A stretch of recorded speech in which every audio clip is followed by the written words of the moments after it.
Good morning. मी स्मिता स्वागत करत आहे आणखीन एका मिनी ब्लॉगमध्ये. आज झटपट तुरीच्या डाळीचं वरण कसं बनवायचं हे आज बघणार आहोत. वरण बनवण्यासाठी तूर डाळ कुकरमध्ये मऊ शिजवून घ्यावी. डावाने घोटून एकजीव करावी. तूर डाळी शिजवताना चिमूटभर हिंग व पाव चमचा हळद घालावी. त्यानंतर पातेल्यामध्ये 2 चमचे तेल टाकावे.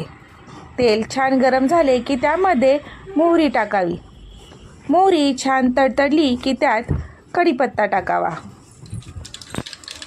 त्यानंतर त्यामध्ये 2 ते 3 हिरव्या मिरच्या घालाव्या आणि नंतर बारीक केलेला लसूण आणि आलं घालावं आणि त्यानंतर घोटून ठेवलेली तूर डाळ या फोडणीत घालावी. लक्षात ठेवा, तूर डाळ कमी शिजली तर आमटी चोथापाणी होते व खूप जास्त शिजली तर आमटी दाट व बेचव होते.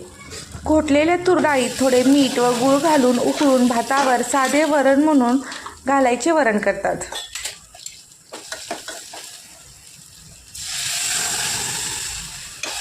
त्यानंतर त्यात गरज असल्यास 2 वाट्या पाणी घालावे.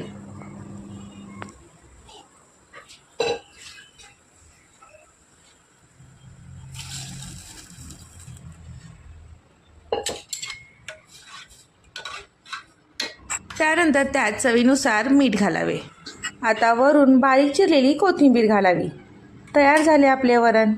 ही रेसिपी कशी वाटली मला कमेंट बॉक्समध्ये नक्की सांगा आणि व्हिडिओ आवडला तर व्हिडिओला लाईक करा, शेअर करा आणि असेच नवनवीन ब्लॉग आणि रेसिपीज बघण्यासाठी चॅनलला सबस्क्राईब करायला विसरू नका. तर चला पुन्हा भेटूया. Bye bye.